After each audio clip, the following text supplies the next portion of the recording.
Salut les amis, salut les camarades. Moi, c'est le président Lota. Je m'invite cette nuit chez vous à travers vos différents réseaux sociaux pour vous apporter ma contribution dans la lutte ivoirienne et particulièrement la lutte panafricaine. Cette lutte panafricaine qui a fait assez de morts, de déplacés de guerre et de prisonniers politiques. À l'heure où je suis en train de vous parler, nous avons Dogo Blé qui est pris en otage par la Draman Ouattara et la France-Afrique. Mais aujourd'hui, je voulais vous parler du PPACI et du gouvernement moribond d'Alassane Draman Ouattara qui a décidé de vraiment enlever le président Laurent Gbagbo sur la liste électorale. Ouais. Ils ont décidé de le faire, mais bon, comme vous connaissez, au PPACI, nous on ne laisse pas faire. Mais je voulais vous passer une mauvaise nouvelle, ou c'est une bonne nouvelle, je ne sais pas trop. C'est confirmé que le lâche de Bob Lee est décédé. Je le dis parce que je le pense, c'est une vérité. C'est comme le cas de Johnny Pacheco. Dans quelques années, lui aussi va mourir comme un lâche, comme un bon à rien. Et ça ne va ni faire ni chaud ni froid à qui que ce soit. Pourquoi je dis ça? Parce que ce sont des gens sur lesquels beaucoup d'Ivoiriens avaient porté l'espoir. Mais au final, ils ont choisi l'argent et ils ont trahi la nation ivoirienne. Et je le dis souvent dans mes directs, tous ceux qui ont trahi la nation ivoirienne devront payer ça de leur vivant ou après leur mort. Et lui, je pense qu'il est parti un peu plus tôt parce que j'ai vu une vidéo où on disait qu'il avait 42 ans ou bien 44 ans. C'est-à-dire qu'il était trop jeune pour partir. Mais vous savez, la Côte d'Ivoire, quand tu es sur le mauvais chemin, tu finis toujours par aller un peu plus tôt. On a vu les IB qui sont partis un peu plus tôt, Ahmed Bakayoko. On a vu plein de gars qui sont partis un peu plus tôt parce qu'ils avaient choisi le mauvais chemin. Ils avaient choisi de trahir la nation ivoirienne. Ils avaient choisi de prêter main forte au diable qui est Alassane Draman Ouattara et qui est la France-Afrique. La France-Afrique, c'est la France qui continue toujours d'opprimer le peuple africain à travers un réseau mafieux qu'on appelle la France-Afrique, dont à la tête se trouve Emmanuel Macron et Alassane Draman Ouattara, les Sassou Nguesso, les Macky Sall, c'est eux qui sont les lieutenants qui sont chargés de faire du mal aux gens. Voilà. Mastebil Lago, le PPAC en titre. Ça, salut Grando depuis la Finlande. Voilà. Faut dire à Johnny Pacheco, si tu le vois, que bientôt, quand lui aussi va mourir, c'est comme ça, moi, je vais célébrer sa mort parce que ce sont des gens qui ont fait du mal à la nation ivoirienne et qui ont fait du tort aux Ivoiriens. Les amis, sans plus tarder, je vais vous faire écouter les propos du porte-parole du PPACI qui mettent en garant le gouvernement d'Alassane Draman Ouattara et j'espère bien que très bientôt, nous allons pouvoir voir les choses autrement. La Côte d'Ivoire va vivre une autre étape de la révolution que nous menons depuis plus de 10 ans. Parce qu'Alassane Draman Ouattara est au pouvoir maintenant depuis plus de 13 ans. Donc, écoutons le ministre et...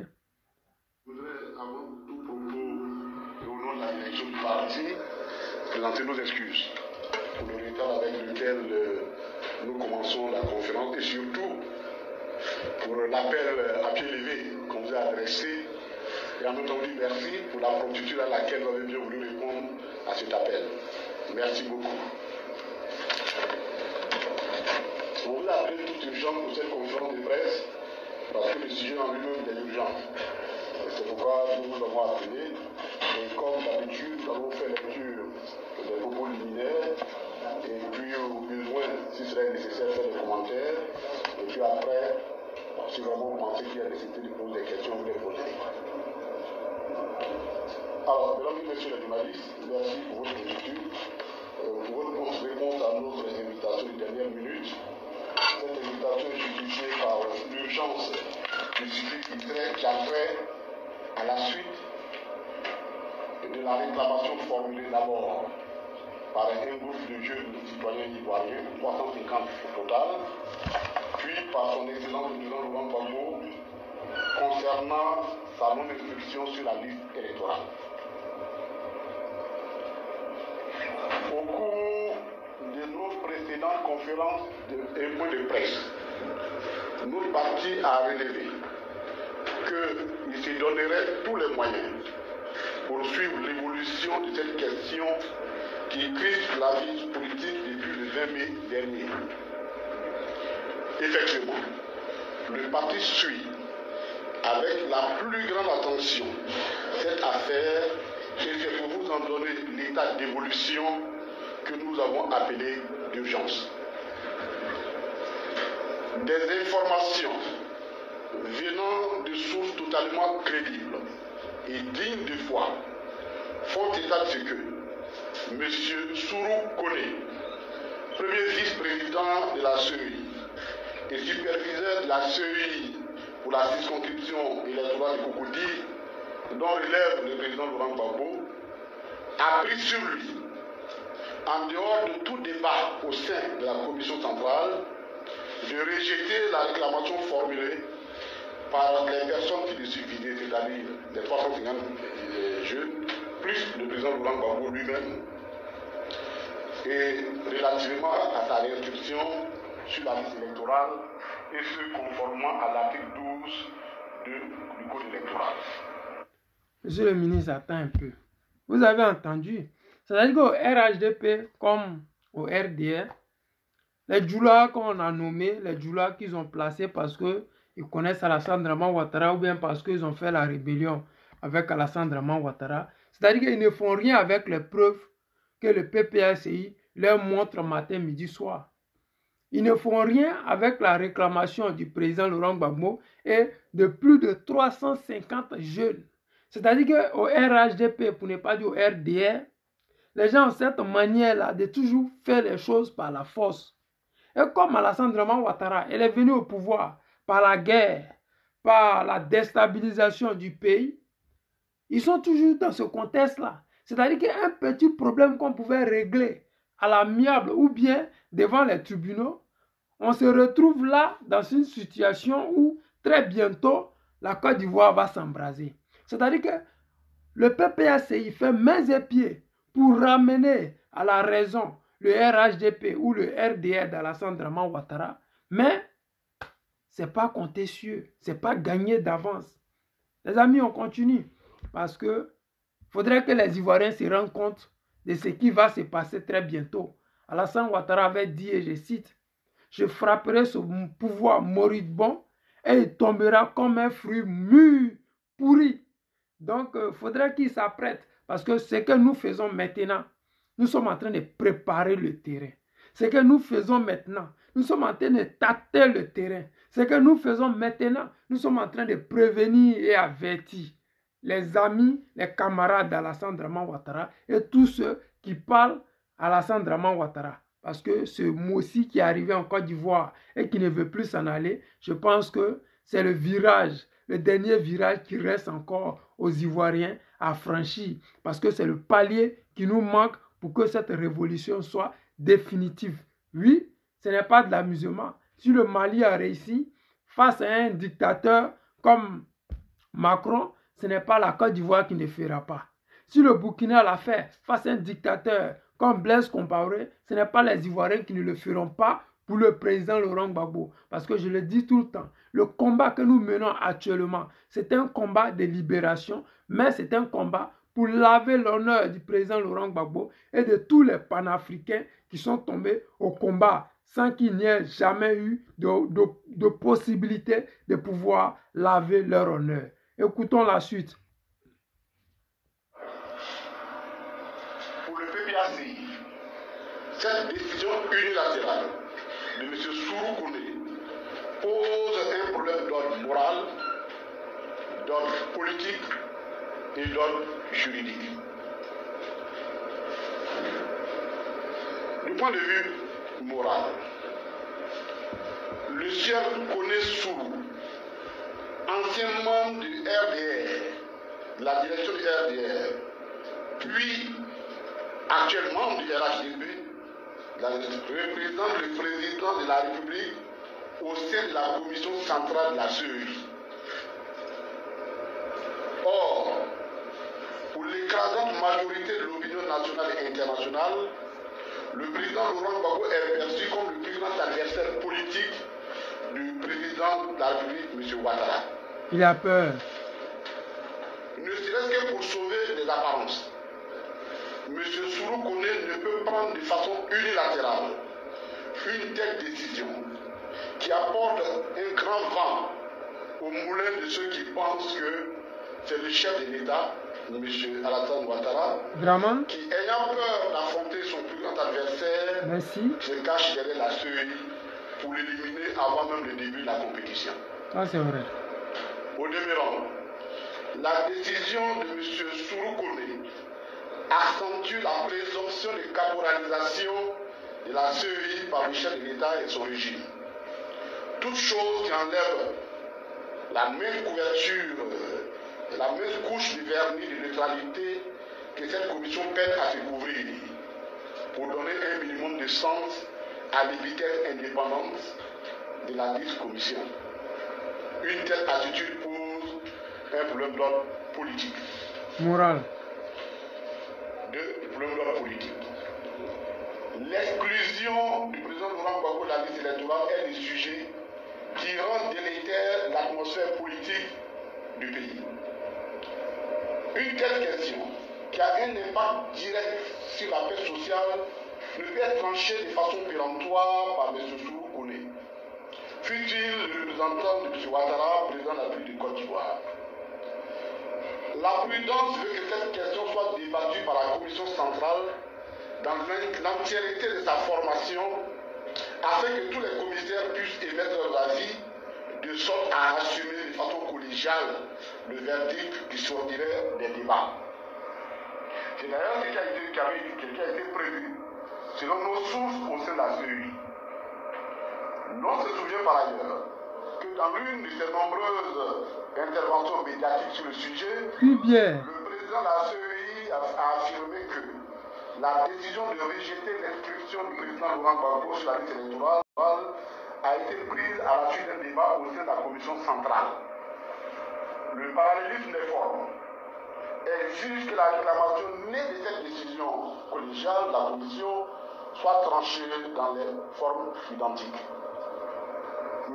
Sourou Kone craint-il que sa position soit mise à minorité dans un débat contradictoire au sein de la commission? En effet, la question dépasse les cas habituels de correction d'erreurs matérielles sur l'identité d'un électeur, par exemple, qu'un superviseur de la CEI peut corriger de son chef. Ici, en l'espèce, il s'agit d'une question de fond qui révèle une importance capitale. Tellement capitale que nous autres Ivoiriens, on retient nos souffles parce qu'on s'est dit quoi? Si les gens enlèvent le nom du président Laurent Gbagbo, ça va entraîner des troubles. Mais les élections qui sont prévues pour septembre, elles auront-elles lieu ou pas? La question reste posée.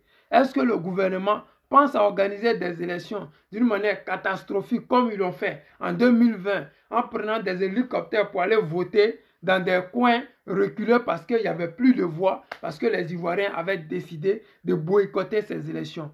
Comme ils savent que le PPACI a décidé de partir à ces élections, ils font main et pied pour que le PPACI soit mis face pied au mur. Mais les Ivoiriens, vous êtes des fanatiques, vous aimez la vérité, et le PPACI, comme le président Laurent Gbagbo, vous a toujours servi la vérité. Et c'est cette vérité-là, c'est cette vérité qui nous fait sortir matin, midi, soir. C'est la même vérité qui fait que le président Laurent Gbagbo, malgré qu'il a 78 ans, il est toujours sur pied comme s'il avait 20 ans. Pourquoi? Parce que quand tu es dans la vérité, tu es accompagné de la lumière. Et la lumière, là, c'est ça qui est la vie. Vous avez vu les Bob Lee qui décèdent à 44 ans. Vous vous dites, c'est quoi? Vous pensez qu'il est malade, c'est comme ça? Non, ils sont dans le faux. Et le faux, quand tu le prônes matin, midi, soir, soit tu as la bouche tordue comme Alassane Ouattara, soit tu meurs prématurément.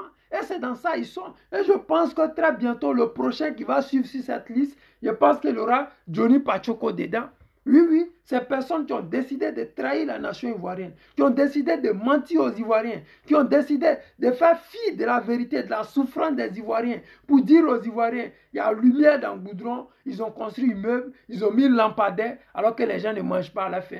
L'anacade n'est pas achetée. Il n'y a pas plus longtemps que ça, hier, sur l'autoroute, les gens ont versé l'anacade au bord de la route parce qu'il n'y a pas d'acheteurs où ils vont aller avec les anacades. Ça causé plein d'accidents sur l'autoroute. Mais hélas, le gouvernement ne fait que nous mentir. Tout va bien. Oui, l'économie est à 2 chiffres, mais c'est à 2 chiffres. Ceux qui sont chargés de faire la promotion de cette économie qui a 2 chiffres, eux te disent qu'ils ne mangent pas à leur faim. Eux te disent qu'ils dorment au dehors. Eux disent qu'ils dorment, ils vont à l'aventure parce qu'ils n'arrivent pas à joindre les deux bouts. Vous voyez la différence? J'ai dit encore à ces Ivoiriens qui me regardaient matin, midi, soir.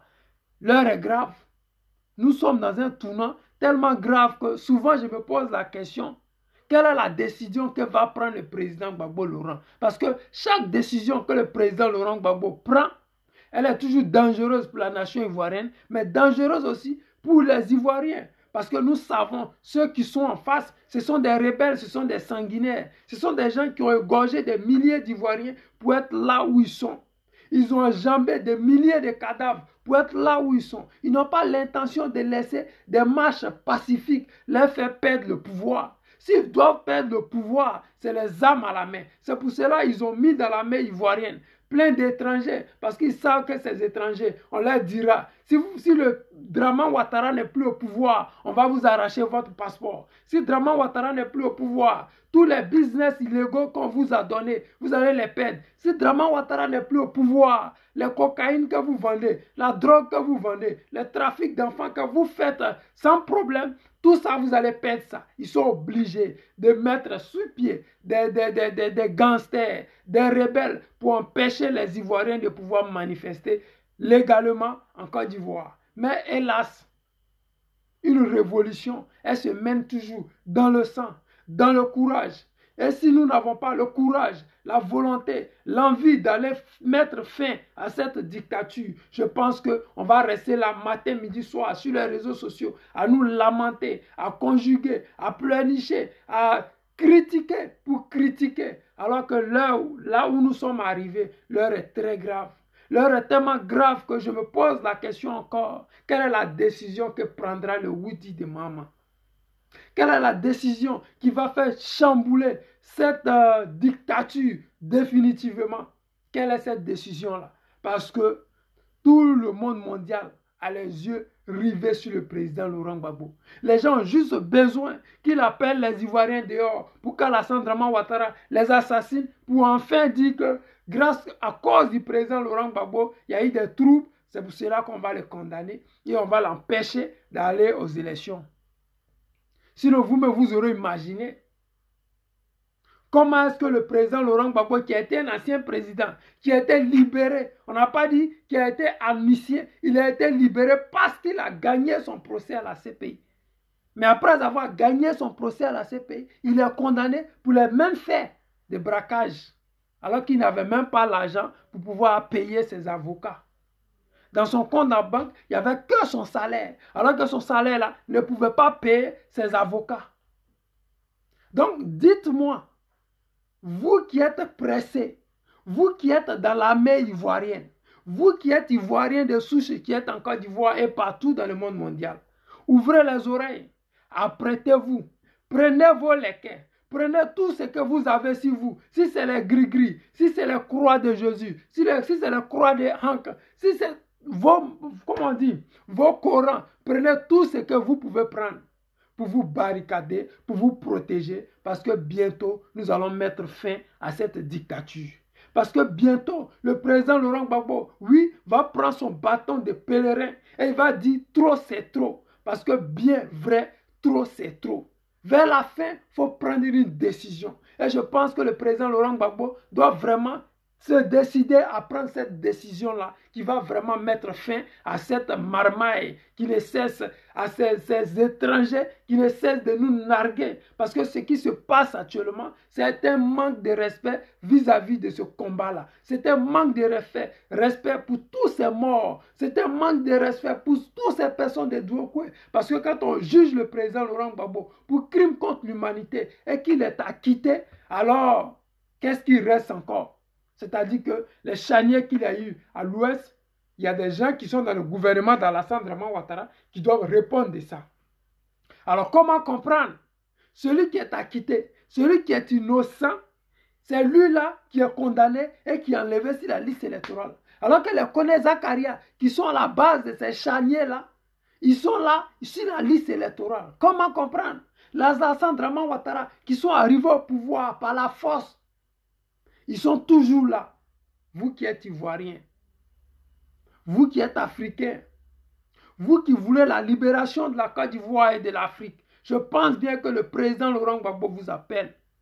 Je pense bien que les Ivoiriens ont besoin de vous.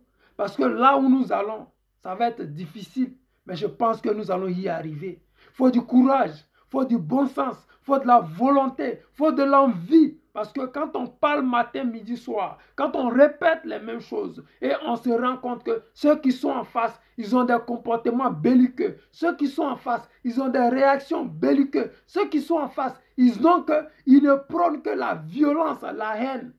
Parce que ces personnes-là, ils ne peuvent pas écouter la parole de Dieu.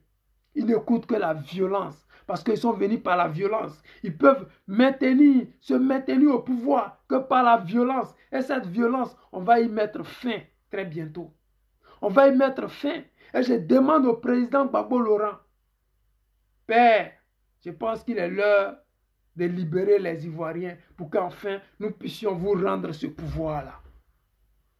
On peut vouloir attendre 2025, mais Alassane Draman Ouattara, lui, ne voudra pas attendre 2025. On peut vouloir attendre 2025 pour aller gagner Alassane Draman Ouattara dans les urnes. Mais Draman Ouattara, lui, ne voudra pas partir aux élections avec vous en 2025.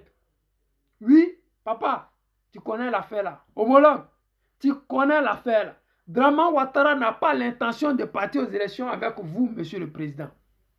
Draman Ouattara n'a jamais eu et n'aura jamais le courage de vous affronter dans les urnes parce qu'il sait très bien qu'il est minoritaire. Il sait très bien que pendant son règne de 10 ans, de 15 ans, de 13 ans, les Ivoiriens ne l'ont jamais acclamé. Les Ivoiriens l'ont toujours eu, même dans la diaspora. Quand il vient, il est obligé de se cacher. Et quand il ne se cache pas, il est entouré de milliers de soldats. Parce que les Ivoiriens le détestent, que ce soit à la diaspora ou même en Côte d'Ivoire. Vous qui êtes Ivoiriens de souche, je pense qu'il est l'heure qu'on commence déjà à se motiver nous-mêmes. Je pense qu'il est l'heure qu'on commence déjà à attacher nos gris-gris, à prendre nos Bibles, à prendre nos Corans, à prendre nos Torahs, à prendre comment on dit, tout ce qu'on doit prendre pour que, enfin, nous puissions mettre fin à cette dictature. Les amis, écoutons. L'espèce, en effet, attire sur elle toutes les attentions d'ici et d'ailleurs et dépasse de ce fait manifestement les compétences du seul superviseur, surtout que le BPACI doute de sa compétence pour trancher la question du droit qu'elle porte. Quoi? Le problème du droit. Dans l'exposé des motifs de sa décision unilatérale, le sieur Sourou prétend que la CEI n'aurait pas été saisie par le ministère de la Justice de la décision de la Cour africaine des droits de l'homme et des peuples qui fait injonction à l'État de Côte d'Ivoire d'inscrire le président Laurent Gbagbo sur la liste électorale. Cet argument de M. Sourou connaît pêche à deux niveaux. Primo, il ne dit pas, M. Sourou, quelles sont les dispositions du code électoral ou de la loi relative à l'organisation et au fonctionnement de la CEI qui oblige celle-ci à obéir à une information préalable du ministre de la Justice avant d'exécuter la décision de la Cour africaine des droits de l'homme et des peuples. Nous l'avons suffisamment démontré le caractère spécieux de cet argument à multiples occasions. Secondo, l'article 12 du Code électoral demande aux réclamants d'apporter les éléments justificatifs de sa réclamation. Le Woody l'a déjà fait. C'est que le président Laurent Gbagbo ainsi que les 350 autres réclamants sur ce sujet ont fait en apportant à la CEI une copie de l'arrêt de la Cour africaine des droits de l'homme. C'est propre. Nous mettons donc au défi M. Soulou Kone de nous apporter la preuve contraire de cette réalité. Ça, c'est vrai. Oui ou non, le président allait s'inscrire comme ça, sans élément de preuve à l'appui. En somme, le PPAC voudrait rappeler à M. Soulou Kone que les nombreuses irrégularités flagrantes relevées sur la liste électorale, le tango observé ces derniers jours entre quel décret ou quel vote appliqué pour délimiter les circonscriptions électorales prouve à souhait que la CEI reste un appendice du pouvoir RHDP. Le PPACI, qui entend défendre avec ténacité ses intérêts, reste vigilant sur le dossier du président Laurent Gbagbo et reste mobilisé pour se battre contre toutes les formes d'injustice qui concerneraient son président. Le PPACI en appelle à la responsabilité du président de la CEI relative à la décision à haut risque que veut prendre unilatéralement M. Soulou Kone. Je vous remercie. Merci beaucoup, monsieur le ministre. C'est-à-dire qu'en Côte d'Ivoire, les gens jouent avec le feu. C'est-à-dire qu'en Côte d'Ivoire, les gens se permettent d'assassiner, d'exécuter et d'intimider les gens. Mais ils ont oublié que celui qu'ils ont en face, c'est le président Laurent Gbagbo. Celui qu'ils ont en face, c'est le Woody de Maman. Celui qui n'a pas eu peur de Gbagbo Laurent, de Houphouët-Boigny, ce n'est pas d'un Burkinabé que lui, il a permis qu'il soit candidat exceptionnel, qu'il aura peur. Oui, c'est une réalité, c'est triste. Mais nous autres qui sommes Ivoiriens, nous accrochons à cette réalité-là, à cette vérité-là. Et c'est cette vérité-là qui nous maintient là où nous sommes, parce qu'on s'est dit matin, midi, soir. Si nous n'étions pas dans la vérité, je pense que depuis belle lurette, on aurait abandonné ce combat. Si nous étions dans le faux usage de faux, je pense que depuis belle lurette, on serait allé, comme les Bob Lee, aller mentir aux Ivoiriens, faire croire aux Ivoiriens que non. Alassane Dramane Ouattara, c'était quelqu'un qui était bon, qui est bien, et qui mettait la lumière dans le bitume, comme ils aiment si bien le dire. Mais bon, hélas, ce n'a pas été le cas, et nous sommes toujours en train de souffrir. Mais les Ivoiriens, comme je me souviens le faire, je vais vous faire écouter un bonus de ceux qui ont déstabilisé la Côte d'Ivoire et qui aujourd'hui sont en train de vivre la misère. Je vous ai dit, tous ceux qui ont trahi la nation ivoirienne, tous ceux qui trahissent la nation ivoirienne, tous ceux qui ont l'intention de trahir les Ivoiriens et cette nation bénie de Dieu, ils firent comme celui-là. Écoutez-le et vous allez comprendre. Politique.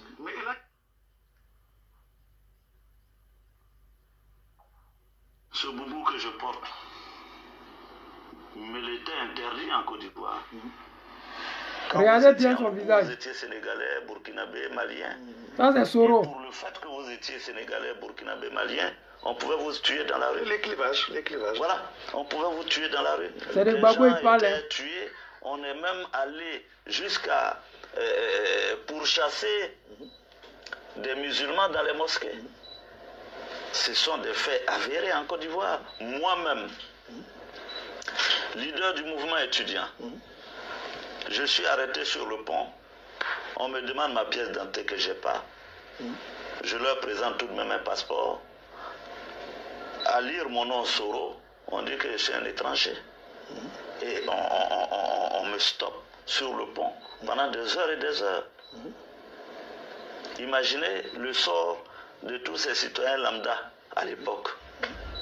Donc, au nom de cette ivoirité, au nom du délit de faciès et de patronyme, on a fait du tort à toute une communauté qui s'est sentie exclue du jeu politique national. Dès lors, la révolte ne pouvait qu'être évidente pour un bon lecteur et analyste politique. Mais pour un bon lecteur et analyste politique. Aujourd'hui, où il est, Ivoirien. Seribado, ça salue.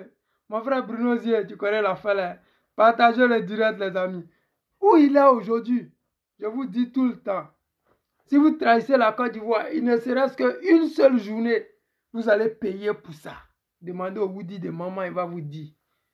Il a permis qu'Alassane Dramane Ouattara, qui est un Burkinabé de père et de mère, soit inscrit sur la liste électorale. Ils l'ont envoyé en prison 10 bonnes années, pour ne pas dire, ils l'ont envoyé hors de la Côte d'Ivoire 10 bonnes années. Ça, c'est la punition. Demandez à IB, il a tué des milliers d'Ivoiriens pour Alassane Dramane Ouattara, où il est aujourd'hui. Demandez à Maître Bakayoko, il a envoyé des mercenaires pour couper la tête des Ivoiriens, pour jouer au foot avec, où il est aujourd'hui. Soro Guillaume qui disait que pour un boubou, ils l'ont contrôlé et que lui, il avait pris les armes. Aujourd'hui, ce n'est pas pour un boubou. Aujourd'hui, on assassine tes parents. Toi-même, tes propres petits frères sont emprisonnés, pris en otage, sont torturés matin, midi, soir. Tu n'es plus en Côte d'Ivoire. Tous tes biens sont gelés. Où es-tu pour venir prendre les armes pour mettre les choses à leur place? Où es-tu? Parce que le président Laurent Gbagbo vous a fait plus de bien que de mal. Grâce au président Laurent Gbagbo, les gens partaient à la Mecque. Grâce au président Laurent Gbagbo, il y avait la NACAD était achetée à près de 1000 francs le kilo. Grâce au président Laurent Gbagbo, le cacao était acheté à 1900, 1200 le kilo, 1500 même le kilo. Ça dépendait des différentes localités. La NACAD, le VA, c'est le président Laurent Gbagbo qui a fait ça. Les nordistes étaient dans le gouvernement du président Laurent Gbagbo. En Côte d'Ivoire, il y a toujours eu des étrangers. Les étrangers seront toujours contrôlés. C'est comme ça. Dans tous les pays qui se respectent, il y a toujours des étrangers. Que tu sois en Allemagne, en Russie, que tu sois en Chine, en Indonésie, ou je ne sais où, que tu sois au Congo, ou je ne sais où, il y aura toujours des étrangers. Et ces étrangers seront appelés toujours étrangers. Ce n'est qu'en Côte d'Ivoire, parce qu'Alassane Dramane Ouattara est étranger, le mot étranger, ça frustre les gens. Tu dis que tu es ivoirien de souche, on considère que tu es xénophobe et tu n'aimes pas la paix. Où est cette histoire de paix? Est-ce qu'on ne peut pas être ivoirien de souche? Je ne suis pas fier d'être gourou, je le suis, je suis fier d'être gourou. Je salue tous mes parents de l'élan gourou et de l'élan ivoire. Soyez tous salués. Oui, oui, c'est comme ça, c'est la famille. Si tu es ivoirien, tu n'as pas droit d'avoir honte d'être ivoirien. Mais les Soros là, parce qu'on leur a promis des postes ministériels, parce qu'on leur a dit en 2020, tu allais prendre ma place dans le fauteuil présidentiel. Ils ont fermé les yeux sur la justice et ils ont préféré trahir la nation ivoirienne. Regardez aujourd'hui Blé Goudé. Vous allez voir très bientôt, si Blé Goudé là, si les gens n'ont pas empoisonné, il est capable de ne même pas arriver en 2025. Parce que la terre ivoirienne, elle a toujours vomi tous ceux qui ont trahi cette terre-là. Elle les a crachés au visage, elle les a humiliés. Regardez seulement et vous verrez la suite. Les amis, c'était le président Lota. Vous-même, vous connaissez. Quand je suis connecté, ce n'est pas pour durer. Quand je suis connecté, c'est pour vous emporter un message dans un bref et last time. C'est ça qui est la réalité. Les amis, je vous aime et je vous dis bonsoir chez vous. Bonne nuit. Priez pour le président Laurent Gbagbo. C'est celui-là qui va nous enlever dans cette souffrance-là. C'est celui-là qui est... Les Ivoiriens vont le suivre unanimement, les yeux fermés. C'est celui-là que les Ivoiriens le suivent même, sans savoir où ils vont. Parce que nous avons marché de Yopougon au plateau pour le président Laurent Gbagbo. Nous sommes quittés de Yopougon, du plateau à Yopougon pour le président Laurent Gbagbo. On ne s'est jamais rendu compte. On ne s'est jamais demandé où on allait, qu'est-ce qui allait nous arriver. Nous sommes dans ce combat-là, c'est hard, c'est dur. Les gens nous en veulent, les gens nous détestent, les gens nous critiquent, les gens nous boycottent. Mais nous sommes là, nous nous battons pour la vérité. On ne se bat pas pour faire plaisir à qui que ce soit. On se bat pour la vérité. Et cette vérité-là, elle finira par naître aux yeux de tous ces lâches qui ont préféré se taire, dire aux Ivoiriens qui sont patients et qui attendent leur heure. Cette heure-là n'arrivera jamais parce que la dictature s'est installée. Si nous ne la déboulons pas maintenant, nous ne pourrons jamais le faire. Et je dis merci à tous ces Ivoiriens qui ont le courage d'affronter nuit et jour cette dictature d'Alassane Dramane Ouattara. Je vous salue, je vous aime et je vous dis à demain. Ciao, ciao.